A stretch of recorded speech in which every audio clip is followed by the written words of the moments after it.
Assalamualaikum guys, oke kembali lagi bersama Draft Movie Review. Piye kabar Re? Terima kasih buat para penonton setia Draft Movie dimanapun kalian berada. Semoga kalian semua selalu sehat ya. Kali ini Draft Movie sudah merangkum sebuah film yang berjudul Kadufeti 2024. Bagaimana keseruan filmnya? Nggak perlu banyak basa-basi lagi, ini dia alur ceritanya.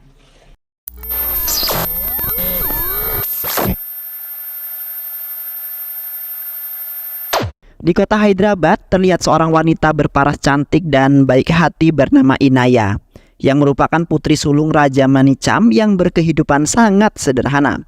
Di samping itu, Inaya telah membuat sebuah kelompok kecil bernama Ayamitu, yang mana Inaya ingin memberikan makan kepada orang-orang miskin ataupun gelandangan. Inaya kemudian meminta kepada orang-orang untuk meletakkan makanan sisa ataupun sebuah wadah yang tidak terpakai ke dalam tempat yang sudah Inaya sediakan. Karena di luaran sana banyak orang yang lebih membutuhkan barang-barang tersebut. Dan akhirnya orang-orang setuju dan ikut serta membantu Inaya yang memiliki niat yang sangat mulia itu. Sementara itu seorang pria yang berasal dari kasta yang berbeda bernama Akilan mendatangi kerumunan lalu meminta kepada Inaya untuk bekerja sama, di mana Akilan akan memberikan semua yang dibutuhkan oleh Inaya untuk memberi makan orang-orang miskin. Inaya merasa sangat senang sekali karena ada yang membantunya dengan sangat tulus dalam kondisi itu. Keesokan harinya terlihat Inaya beserta teman-temannya menjalani pekerjaannya dengan sangat baik. Dengan terciptanya ide cemerlang yang dimiliki oleh Inaya beserta teman-temannya dapat kemudian menghilangkan rasa lapar orang-orang miskin dan juga gelandangan. Sementara itu kehadiran Akilan sangat membantu sekali, di mana Akilan selalu saja membawa barang-barang dalam jumlah banyak dan terlalu berlebihan. Inaya merasa tidak enak dengan Akilan yang rela melakukannya seperti itu dan sebaik itu. Setelah Inaya telusuri lebih dalam mengenai Akilan yang sangat baik tersebut, ternyata Akilan memang memiliki sebuah niatan lain di balik kebaikannya tersebut, di mana Akilan memiliki perasaan terhadap Inaya yang memiliki sifat serta hati yang mulia. Sontak Inaya tidak menyangka kalau Akilan akan melakukannya seperti itu hanya untuk menarik hatinya Inaya. Yang akhirnya Akilan dan Inaya menjalin sebuah hubungan percintaan karena sudah saling mengerti. Beberapa hari kemudian, Akilan membawa Inaya ke rumah atas perintah sang ayah. Di saat itu, mereka berdua kaget karena orang tua Inaya juga berada di sana. Namun, mereka semua memandangi Akilan dan Inaya dengan tatapan yang tidak enak atau tidak suka. Seketika keluarganya mereka kemudian mengejutkan bahwasanya mereka telah mengetahui hubungannya Akilan dan Inaya, serta pada saat itu mereka merestui hubungan Akilan dan Inaya. Yang di saat itu pun Akilan dan Inaya langsung menggelar tunangan di depan semua keluarganya. Di samping itu ayah Akilan tidak memandang kasta ataupun apapun itu untuk menikahkan sang putra tercinta, yang mana ayahnya Akilan hanya mengikuti kemauan untuk menemukan pasangan yang cocok untuk membentuk sebuah keluarga yang harmonis. Yang akhirnya hubungan mereka berdua pun didukung oleh keluarga sampai ke hari pernikahan. 1 tahun lalu ketika keluarga Akilan dan Inaya masih tinggal di sebuah perdesaan terpencil dan menjadi orang yang miskin, di mana keluarga mereka harus menghadapi ekonomi yang pas-pasan. Dan ditambah sebuah masalah yang terjadi di desa tersebut yang telah meresahkan banyak problem. Di samping itu Akilan dan Inaya sudah menjalin hubungan percintaan, walaupun banyak sekali masalah yang selalu datang ke keluarga mereka. Di samping itu di desa tersebut terdapat seorang pria galak dan juga gagah perkasa bernama Nadunantu.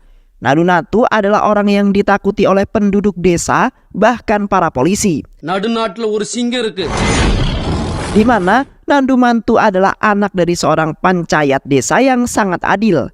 Di samping itu, Nadunantu memiliki pengikut yang tidak mengharapkan uang, melainkan sebuah penegaan sebuah hak dan juga kemanusiaan. Nadunantu selalu membantu orang-orang yang tertindas ataupun memiliki sebuah masalah dalam hidupnya.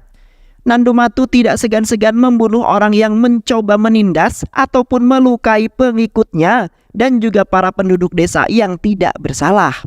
Di saat itu, Nandumatu pergi menjemput seorang gadis malang bernama Manimega, yang dulunya adalah seorang mahasiswi yang sangat cerdas dan dipandang tinggi oleh teman-temannya. Namun, seketika Manimega memutuskan untuk berhenti kuliah, melainkan ingin kawin lari dengan seorang pria yang kaya. Yang kini Manimega beserta suami menjalani kehidupan yang mengenaskan dan juga miskin. Di samping itu, Manimega selalu disiksa oleh suaminya sendiri. Nandumatu melakukan itu atas perintah sang ayah dan tidak ingin melihat Manimega menderita. Setelah itu Nandumatu mengajak Manimega pergi dari rumahnya dan meninggalkan suaminya yang pengangguran. Namun, di sisi lain, sang suami dan teman-temannya tidak senang dan mencoba menghalangi Manimega untuk pergi. Nandumatu akhirnya turun tangan untuk menghabisi mereka semua, yang akhirnya orang-orang itu pun terkapar tidak bisa melakukan perlawanan secara sedikit pun.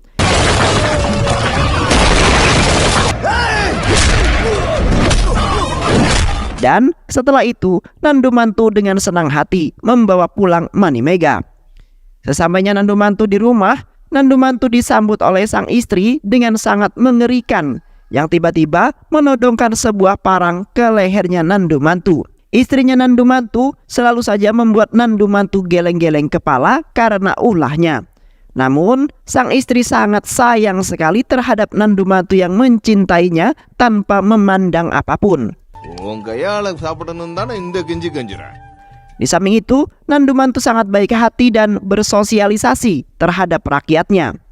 Nandumatu terkenal menjadi anak panchayat desa yang memiliki hati seperti seorang malaikat, di mana Nandumatu berperilaku adil terhadap siapapun dan tidak pernah mengistimewakan siapapun. Selain itu juga, Nandumatu sangat disenangi oleh anak-anak kecil karena Nandumatu selalu perhatian kepada mereka. Di samping itu, Nandumatu telah menikahkan Manimega dengan keponakannya, di mana Nandumatu menginginkan Manimega hidup bahagia seperti penduduk yang lainnya. Keesokan harinya, para penduduk berkumpul bersama anak buah panchayat desa, di mana mereka sedang menerima aduan-aduan dari para penduduk yang merasa anak perempuan mereka telah dilecehkan. Dikarenakan akhir-akhir ini banyak sekali para gadis yang telah dilecehkan oleh para pria mata keranjang. Panchayat tidak suka para penduduk desanya telah menderita hal tersebut, yang kemudian membuat ketidaktenangan hatinya. Sementara itu, Inaya yang ingin mencoba hidup miskin di desa tersebut telah mengalami sebuah masalah. Dikarenakan di waktu itu mereka semua telah salah paham dengan kedekatan Inaya dan Akilan, yang mana para penduduk telah mengira Inaya dan Akilan telah melakukan sebuah pelecehan. Selain itu, keluarga Inaya sangat malu sekali karena Inaya sudah dicap jelek oleh para penduduk dan panchayat desa. Sehingga di sisi lain, Nandumatu sedang melakukan sebuah aksi pemberantasan pelecehan, di mana Nandumatu menindak adil seorang gadis di bawah umur yang pernah dilecehkan oleh pria mata keranjang.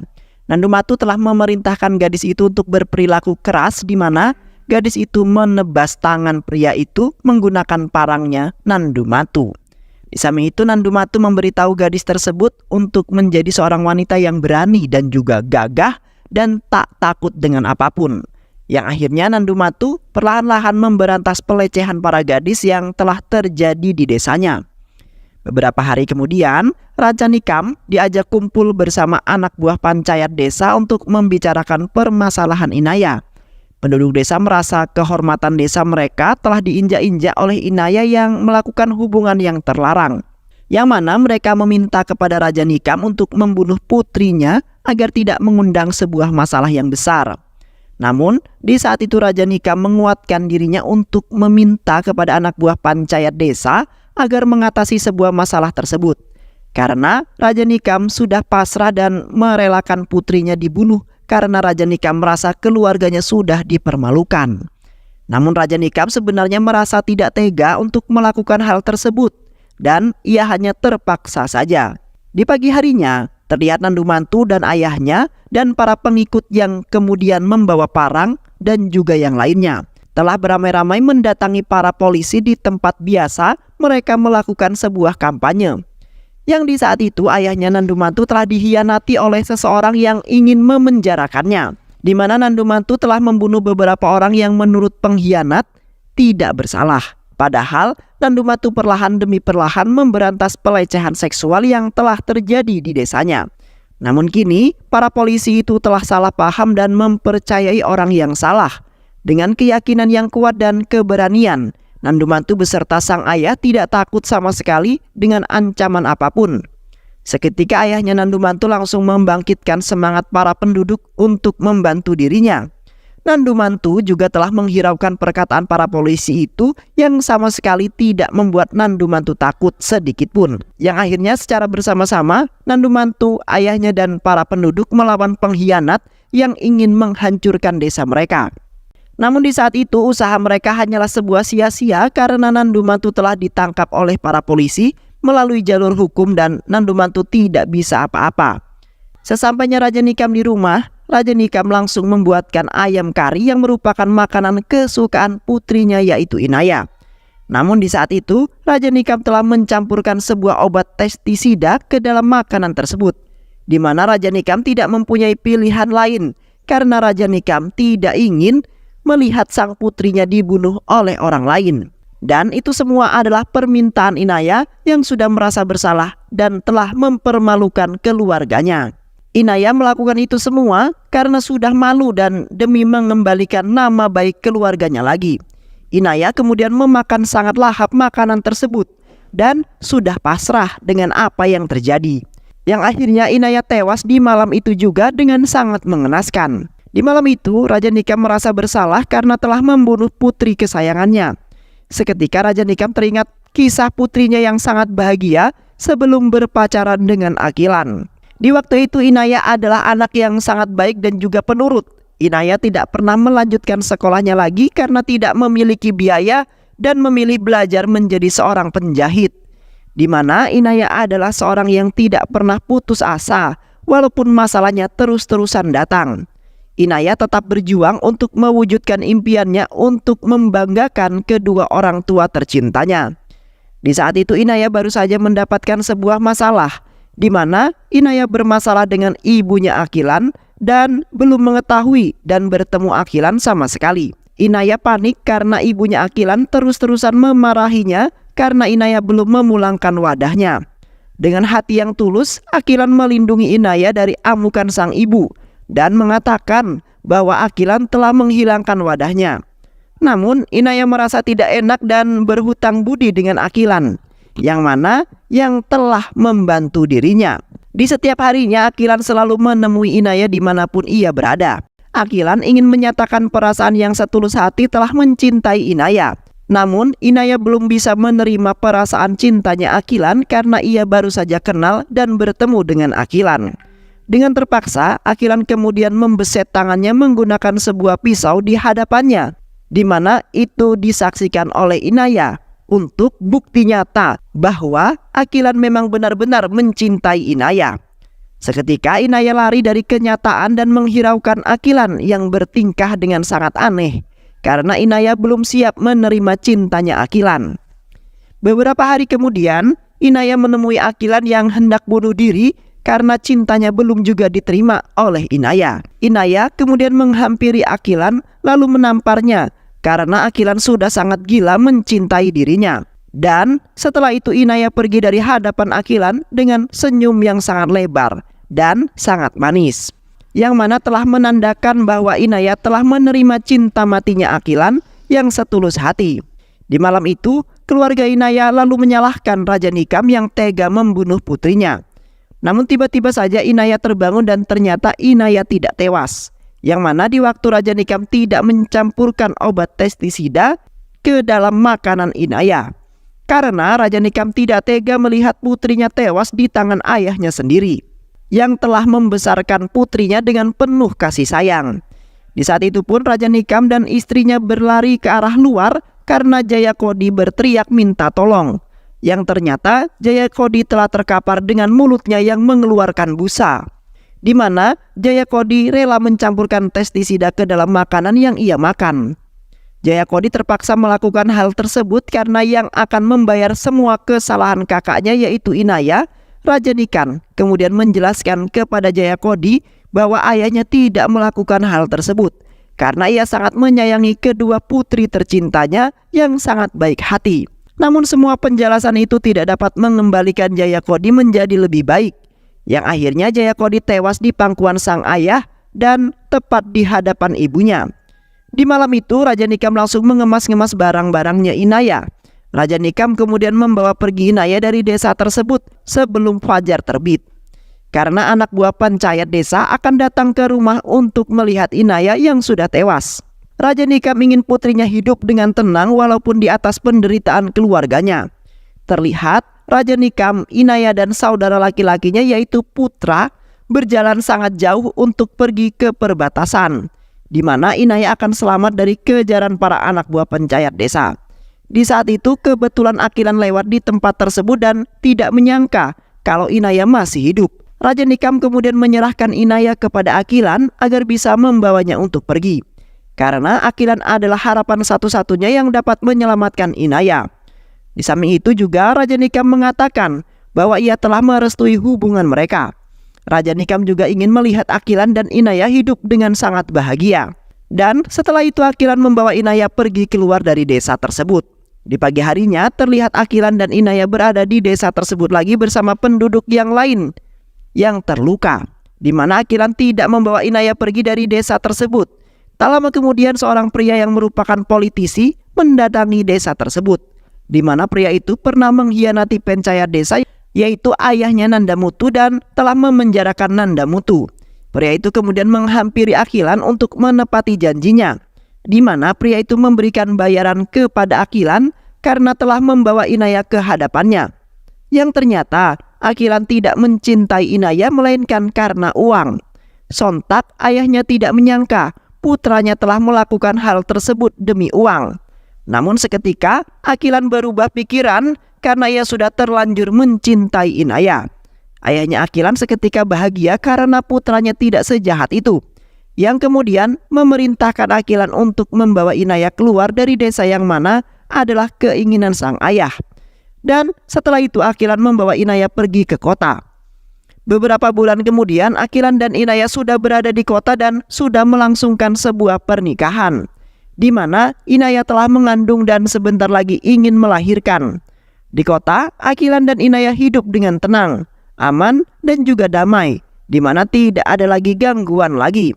Akilan dan Inaya merasa tidak ingin kembali ke desa dan berkeinginan membawa keluarganya ke kota saja. Namun mereka belum menemukan waktu yang pas untuk melakukan hal tersebut. Di sisi lain Nandamutu telah terbebas dari masa hukumannya ketika di dalam penjara. Kini Nandamutu ingin membalaskan dendam terhadap seorang pria yang telah mengkhianati ayahnya dan telah memenjarakan Nandamutu, yang mana pria itu telah mengambil alih desanya dan menggantikan kedudukan ayahnya sebagai pancahat desa. Dan kini pria itu harus membayar semuanya dengan apa yang telah ia lakukan terhadap keluarga Nandamutu. Di samping itu ayahnya Inaya yaitu Raja Nikam memohon kepada Nandamutu agar bisa menolongnya. Raja Nikam sangat sedih sekali karena putri dan menantunya yaitu Inaya dan Akilan telah tewas dibunuh oleh teman-temannya Akilan. Di waktu itu mereka datang atas perintah pencahat desa yang baru, yaitu pria yang telah mengambil alih kuasa ayahnya Akilan. Sontak amarah Nandamutu meluap-luap karena pria itu telah membuat banyak sekali sebuah kekacauan, di mana ia telah menjatuhkan harga diri Nandamutu dan juga ayahnya. Dan kini pria itu telah mencoba membunuh salah satu penduduknya yang tidak bersalah sama sekali. Dan setelah itu Nandamutu langsung bergegas pergi ke tempat di mana pria itu bersinggah. Sesampainya Nandamutu di lokasi, terdapat pria pengkhianat itu. Terlihat mereka sedang berpesta pora menyambut kemenangan mereka. Sementara itu anak buahnya telah menganiaya beberapa penduduk desa yang tidak bersalah karena mereka tidak menuruti kemauan pria pengkhianat itu. Dan tanpa basa-basi lagi, Nandamutu langsung melakukan penyerangan secara dengan sangat brutal. Terlihat Nandamutu melampiaskan semua amarah dan dendamnya kepada anak buahnya itu. Tak lama kemudian Nandamutu akhirnya dapat membunuh habis anak buah pria itu dan Setelah itu Nandamutu mengejar pria pengkhianat itu yang mencoba untuk kabur. Di saat itu pria tersebut berhenti di sebuah kuil sesembahan dengan napas yang ngap-ngapan. Pria itu kemudian bersembunyi di balik patung-patung agar Nandamutu tidak bisa menemukan dirinya. Namun tiba-tiba saja Nandamutu muncul di hadapan pria tersebut lalu menghajarnya dengan habis-habisan. Di mana pria itulah yang kemudian menjadi penyebab harga diri Nandamutu dan juga ayahnya turun. Dan ditambah dengan perilaku yang tidak baik dan melampaui batas terhadap rakyatnya. Nandamutu kemudian menghajar pria tersebut dengan membabi buta. Dan tanpa ampun apapun, Nandamutu langsung menebas pria itu hingga tewas. Yang mana semua dendamnya Nandamutu akhirnya terbalaskan. Setelah itu Nandamutu pergi ke kantor polisi dengan baju yang terdapat bercakan darah. Nandamutu kemudian memberikan parangnya lalu memasukkan dirinya ke dalam sel tahanan, yang mana ia siap untuk menyerahkan diri ke polisi karena ia telah membunuh seseorang. Dan film pun selesai. Baik sahabat, itulah alur cerita film yang berjudul Kado Feti 2024. Bagaimana keseruannya? Mudah-mudahan sahabat semua terhibur dengan alur cerita film ini. Sehat selalu. Wassalamualaikum warahmatullahi wabarakatuh.